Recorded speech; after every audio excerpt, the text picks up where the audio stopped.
Hey guys, I am back for a check-in after the end of my hashtag 7easy. I finished my 7th day yesterday, and I am very, very, very proud to say that I accomplished every goal for all 7 days. So, some days were a little bit more difficult than others. I found that my work days were pretty easy, even though the time, like my time restrictions are tough during the week. Saturday was my toughest day. Saturday, I did get up and I did a bike ride early because I knew I had a lot of stuff going on that day. So that was great. I did bike ride, and I think I did some weights that morning as well. I went and got my hair done. It was like a little Mother's Day gift to myself. I got some highlights and a shorter cut for the summer. So, and I'm very happy with that. But we also had my son had a piano recital, and then we had a big family dinner afterwards. So we ended up not getting home until like 9:30. So I had to do my second workout at like 10 o'clock at night. And John and I went for a walk in the neighborhood, and I can tell you I was freaking exhausted. I really just wanted to lay down and go to sleep. And if it wasn't for this challenge, I definitely would not have done that second workout. But I didn't want to mess it up after working so hard all week long. And so I pushed myself to do it. And I'll say I wasn't my fastest pace or anything, but it was a lot more steps than I would have got had I just laid down and gone to sleep. So I was very proud of myself for doing that. Then Saturday night, it was pouring down rain. Like, we had a terrible, terrible, terrible storm. Lots of flooding in the area and stuff. And I kept waking up in the middle of the night from the thunder and the alerts going off on the phones and stuff. But I got up that morning. It was not raining anymore. And so, I have to say too, that Saturday night walk, I had to bring the umbrella because it was actually drizzling the whole time that we walked. So that's the extra effort on Saturday night. Exhausted and raining, and I walked.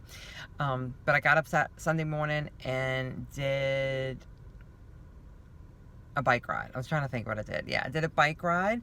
The weather was actually like overcast but not raining, so it was fine, and that was great. Then last night I did a bike ride inside, and I lift weights while I do the bike ride for like I'll ride the bike for about 30 minutes, but I actually lift weights for about 10 to 15 minutes, doing all upper body, and that really gets my heart rate up while I'm on the bike. So I got my workouts in yesterday. Fantastic. The other hard part from the weekend was the alcohol part. Because I'm a social drinker. So Saturday night when we went out to our family dinner, we went to a Mexican restaurant. I wouldn't have got a margarita just because I cannot drink margaritas. They're not really keto friendly. Well, they're not keto friendly. And even if they were, they give me terrible heartburn. So like 2 sips in and I'm like regretting it. So I wouldn't have got that anyway, but I probably would have gotten like a whiskey and diet because that's what I would normally get. So I did have to show some restraint and not drink, but that allowed John to be able to drink, and I could drive home. So I was strong through that. And then yesterday for Mother's Day, we the weather cleared in the afternoon, and we went to the pool for a couple of hours. And normally if I went to the pool, I would have like some kind of cocktail, especially on Mother's Day, like a little celebration, but I didn't. And if it wasn't for the challenge, I probably would have had cocktails both days. So that's another good thing about the challenge. I definitely feel a lot more mentally strong, and I feel super proud of myself for sticking to everything the whole time. I finished the complete guide to fasting, and while I knew probably 90% of the stuff that was in the book, there was something that I picked up on talking about insulin levels and the natural peaks and valleys of insulin in our bodies. And there was a study, or I think there's been a few studies that showed that insulin is naturally lower in the morning and naturally higher in the evening, and that is why we've always been advised not to eat late at night and to not to eat within a few hours of going to bed, because if you eat your calories, the same amount of calories, same exact meal, macros, in the morning, you will store less fat than if you eat the exact same thing in the evening, because you naturally have more insulin, which causes you to store more fat. So I found that very interesting. I always kind of felt like that was a myth, but apparently it's not. So that has triggered me to think about what I want to do with a future diet plan as part of the 7 Easy challenge. Not this week, but maybe the following week. I'm thinking about doing some intermittent fasting. Instead of doing alternate day fasting, Monday, Wednesday, Friday, I think I may do intermittent fasting with like a 19-5. So 19 hours fasted, 5-hour eating window. And the 5-hour eating window would be like between 9 and 2 or 10 and 3, something like that. So then I would just eat early or midday and then nothing in the evening, and just see how I feel. Usually once I eat, it makes me hungry and want to eat more, so I don't know how I'll do with that, which is why usually if I was going to do OMAD, or like 1 meal a day OMAD, I would do it in the evening. But maybe doing it that way, knowing that that's my eating window and I can't eat at night, will help me with like the nighttime snacking kind of thing. And when I hear you're not supposed to eat within 3 or 4 hours of going to bed, that's really difficult for me, because I try to go to bed around 10:30, which means I have to finish eating around 6:30, and sometimes I'm not even finished cooking dinner at that time. So if I did do this kind of midday 1 meal a day, or not, it really wouldn't even be 1 meal a day. It would be like I'd have a meal at like 10, and then another meal at like 2:30.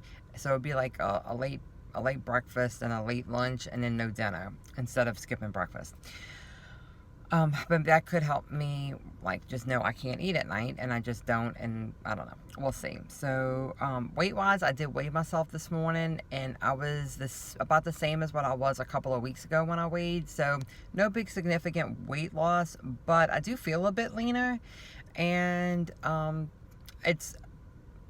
what this is doing is definitely what I intended it to be, was more mental than the actual weight loss, because I don't hate the way I look. I'd love to be 10 pounds lighter, but it was more of my brain being out of control and not feeling like I had no willpower, which leads me to the next book that I started. I started 2 books, but the book that I'm listening to right now is the Willpower Challenge. So I'll put a link to that. There's actually a free version on YouTube, so I'm listening to that.